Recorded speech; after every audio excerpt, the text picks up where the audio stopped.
A cat in a hat.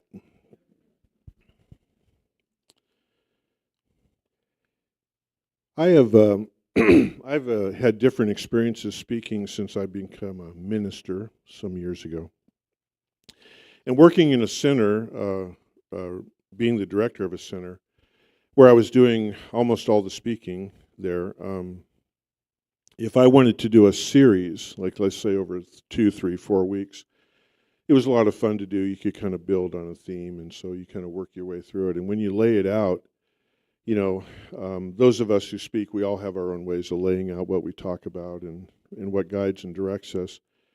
It begins with a seed, and then we water that seed, and then we start to move through that.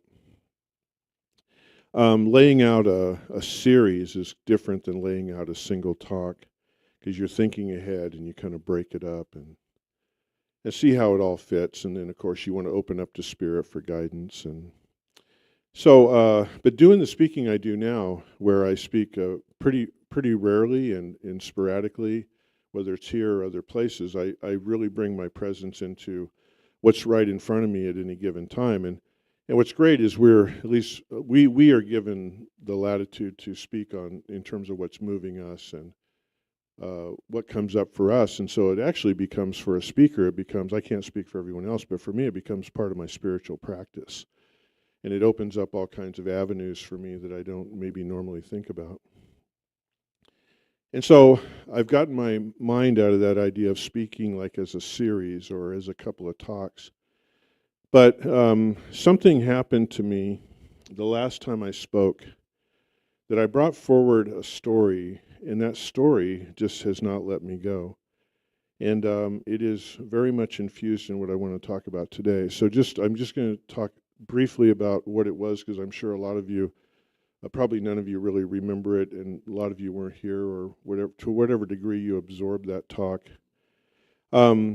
I told a story about a gentleman who, when I was at the Center for Spiritual Living in Paradise, who approached me, who came to me from a religious tradition that he had grown up in, and he was married, and his wife had grown up in this tradition, and they were part of the tradition. It was part of their lives. They were members of a church. They were all in, and but it was a religion I was familiar with. And so he wanted to talk to me one day. He came in to see me, and he wanted to talk to me about a crisis he was having in terms of his faith with that particular religion around a piece of theological doctrine. And basically, the theological doctrine was that of original sin, which means to be born into the world in original sin. And it goes clear back to the Genesis story and all that sort of thing. It means, so in other words, if you come in and you're based in original sin, then that's where later on you need to be saved or redeemed or whatever it is. So you are basically in original sin, you're separate from God, and then at some point you need to reconnect with God. That's the doctrine. He and his wife had a child about 2 years prior to when he came to see me, and he told me that having that child put him in conflict with that teaching. Because he said, I look at my child, this absolutely beautiful little person, and I can't see original sin. Because, of course, when you go out, if you take that theological construct, then that's where you go out into things like damnation and salvation and separation and so then it was like, oh my God, could I be separated from, what will happen to them and my child and all this stuff. He was really in angst. And so we explored that together. And what I found, and this is kind of what I want to talk about today, what I have found in my life, spiritually but also professionally, is that I always think the very best way to proceed with anything is through questions, as opposed to, okay, sir, you're down there, and I've got all the answers for you, so let me just give it to you, right? I don't think that any of us really learn that way, because, for example, if you were to ask me my definition of a counselor, which is my vocation in a particular area of the world. I am a counselor. Andy, what's your definition? My definition is to try and coax a person to arrive at their own answers. That's my definition. I'm not here to tell you I'm not telling you here how to live, how to think, how to be. I have some ideas about what you're struggling with, and so let's together walk the path. And we're going to walk it through questioning. In fact, my clients really give me a hard time about my questioning. Because I'll ask them a question, like, tell me blah, blah, blah, blah. They'll tell me. And I always go, why? And they hate that. In fact, it's a joke with them, like I'll be in a group and so someone will say something and then they'll go, oh God, Andy, don't ask me why. I don't know why. I'm sorry. I got to bring out the why. I got to bring out the what, right? And so I've been thinking a lot about him. And I've been thinking about this idea of how courageous it was for him to come to a place of actually bringing that question into the air, into the light of day, with someone who religiously and spiritually, I think it's almost like a sin in his way, to seek out someone like me, in terms of that religious world. And I thought, that's so courageous, that's so incredible, And so when I look at our teaching, metaphysics, new thought, science of mind, and first of all, we believe in unification. We don't believe in separation from spirit. We believe in unification. And so the question isn't the idea of, I need to change my life, and so I got to go find me a savior, a ritual. I need to be at the right place at the right time. I need to get my ticket punched so I'm okay. We don't believe that. We believe that our relationship with spirit, which is ever present, is to work with spirit. In other words, to go into cooperation with spirit, or more importantly, to bring, our ideas about living in cooperation with larger ideas. And actually, we are here to have spirit work for us, which is interesting. How then shall I use these spiritual laws, principles, tools, those things that are eternal? How do I use those? And so, some years ago, there's been 2 books that have been published. One of them was in the 70s, and one of them was in either the 80s or the 90s. And the first one in the 70s, I'm not really familiar with. It's the title of the book is How Then Shall I Live? And in the second book, which came out in the 80s or 90s by somebody, I do know the person who wrote that, a person whose last name was Mueller. And they wrote the book, How Then Shall We Live? And I've often, I don't want to get into the books. I mean, I think we can guess about, the direction they would go. But I love those titles. I love those titles. How then shall I live? And I was thinking about the gentleman, and it just kept coming up for me. Especially in the days coming up, I picked my title a couple weeks ago, so then you start living it, you start reading, you research, you drag out all your books, you go online, blah, blah, blah, you're trying to fill it in. But that gentleman, he's been with me. And I think about the idea, if I can just kind of encapsulate the way I see him, it's like what he was saying, to me is, Andy, how then shall I live? And my answer to that was, yeah, that's a great question. How then shall you live, right? And then check this out. So I get really nervous on the day before a talk. And by the time morning comes, I'm really super nervous. So I get up this morning, and there's a daily book I read. And this, the daily book I read, or I've got a number of them, but the one I was reading, this is from a woman by the name of Terry Jean, Jean, and she's the founder of what's called she's the founder of Red Roots Project, which is a spiritual organization, and she does a lot of publishing of all kinds of things. They have to do with, say, native spirituality and things like this. And so this is what I read this morning. When we see a new trail or footprint that we don't know, we should follow it to the point of knowing. Wow. Now, I'm a really visual person. And I don't know how many of you, like, say, go hiking or whatever. I don't know how a trail kind of opens itself up to you. Like, for example, if you're in the forest, maybe you see in the thickets, all of a sudden there's kind of a clearing, and you see, looks like something's gone through there. Or maybe we're in the forest where trails are clearly laid out, but we've never been there. We have no idea where they're going. Where is that? Where does that go? And I was thinking about my life recently, which a lot of you guys know about, in terms of about 3 months ago, or actually almost 4 months ago, a big event happened in my life. And I feel like, and when I read this morning, I feel like every morning when I wake up in the last almost 4 months, I wake up, kind of scoop myself around, put my legs over the edge of the bed, turn off my alarm, I sit there for a moment, and I feel like, so my bed is kind of close to a wall, and I feel like right there is a trail. For 4 months. A trail of, how then shall I live? So now this is where I want to expand this to.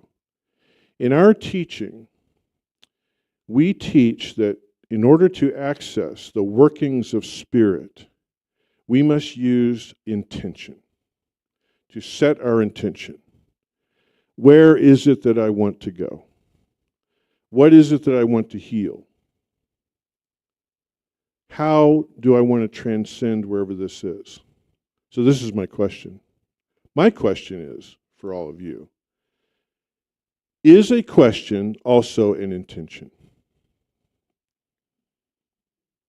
What do you think? What's that? I love that. Okay, so I'm going to play with you for a minute. If I say, how then shall I live? What's the knowing something statement within that statement? What's the key?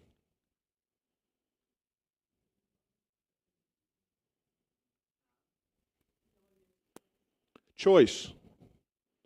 How about the word live? If you take a moment and let this roll around in your head for a moment, the word live, life, does that turn you on? Yeah. Why? Because we're up and wandering around in our Sunday clothes. Living life. How shall I live? Have you ever thought about and so if we were to go into the dictionary or look at the English language in a real proper way, I don't know. I didn't do this part of it. I should have. I don't know if the world of English associates intention with question. But I know when I was sitting with that individual years ago, I feel like I was sitting in the presence of an intention. He did not say, how then should I live? He wanted to find out. That's an amazing intention. Ernest Holmes says, all thought is creative according to the nature, impulse, emotion, or conviction behind it. One of the most important things for those, and I think if you're attracted to this teaching, and if you show up here week in and week out, you are into the idea of human consciousness. You are into this idea of what floats our boat, what gets us going, right? You want to explore that. And Holmes says emotion is just as important as anything else. In fact, even more so. Because he said he equated emotion with conviction. How then shall I live? In other words, I want to live. I want to have a life. I want to know what direction I'm going. I don't want to just occupy space within a trauma, a drama, a loss, or whatever it is. I want to live. And so what propels us forward is this idea of the question. So recently, I was turned on to a phenomenon that I'd never heard before, and it comes from a Zen tradition in Japan, and it's called forest bathing. Any of you ever heard of that? Yeah. It's been on NPR recently. I think that's where I got turned on to it, and then I went online and looked. And so I read about it, and what's really incredible is that there is a culture within Japan in the corporate world, especially at the high levels, where people are working so hard and so many hours that the medical establishment in Japan is calling it possibly life-threatening. Now, we think of 40-hour work weeks, and there are people in the upper echelons of the corporate world in Japan who routinely work double that every week, if not more. In fact, their time off, we think, okay, I'm going to work 9 to 5, then go home and do a barbecue with the kids, watch a little bit of TV, go to bed, hang out with my loved one, right? They think of, okay, I'm going to work, go home, sleep, and I'm coming back. That's where, and a lot of, you ever heard of a 5-day week? They're into 7-day weeks. This corporate culture. And so, obviously, there's been some angst that has begun to rise out of that, because if doctors are beginning to feel like, doctors are treating this like a diagnosis. In other words, Bob drags himself into the doctor and says, man, I'm feeling terrible on all levels. And after all the tests and all the conversations, the doctor's saying, you've got a problem with work. Your work is killing you. Whoops. Your work is killing you. That's what they're saying.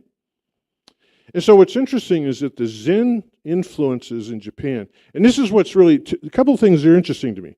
First of all, now we know that Japan is physically a pretty small country, but in terms of statistically and percentage-wise, most of Japan is covered in forest. I don't know if you know that. We see these cities that are incredible, neon lights and skyscrapers, and they talk millions of people and freeway and stuff, but not far out of that are these beautiful forests in Japan. And the climate up there is very much kind of like Oregon, give or take. Oregon, Washington, right? It's the same kind of thing. All that evergreen, all that kind of stuff, right? And so they have these incredible forests. And so they also have the Zen tradition. It's a Zen tradition that has come up with forest bathing. So I decided to read, what that was. And so basically they say, hey, a minimum of at least 2 hours a week. Leave your cell phone in your Honda. Walk out there in the forest. You're not walking to get your heart rate up. You're not walking for miles. You're not walking for, to lower your cholesterol. You're in the forest, and you are simply moving in the forest. And there's all these directions about what you should look at and experience. And so this is what I read, and I want to share with you from this place.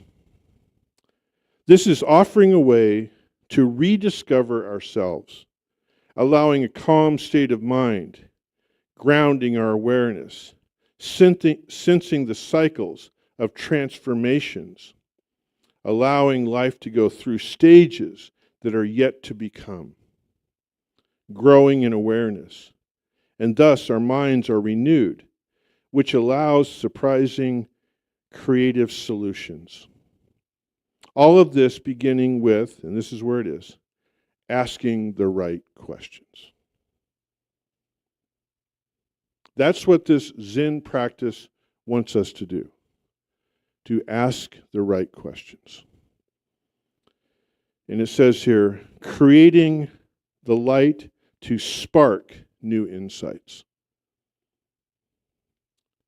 Well, doctor, do you think I should quit my job? I don't know. Go out in the forest. And I don't want you to go out there to find an answer. I want you to go out there to find a question.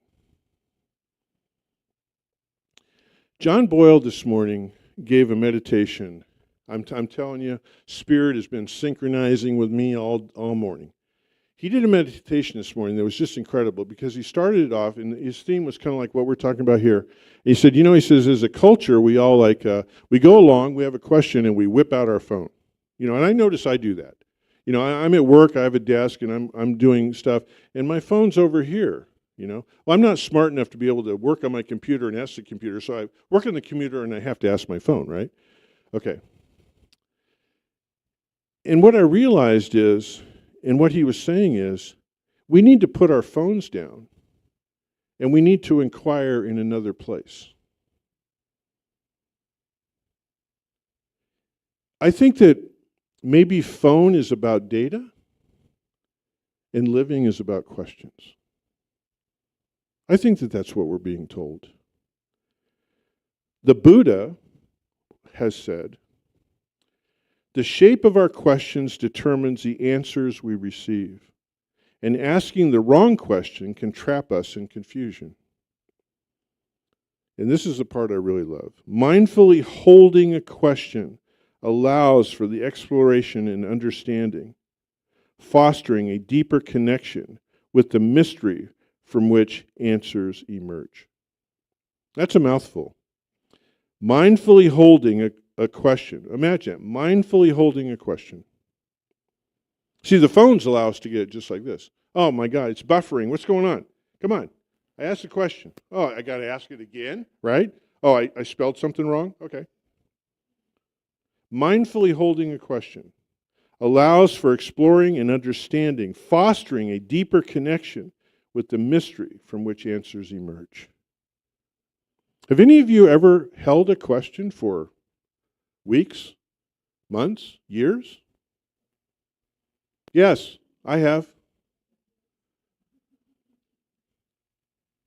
What's it like to allow that question to be held?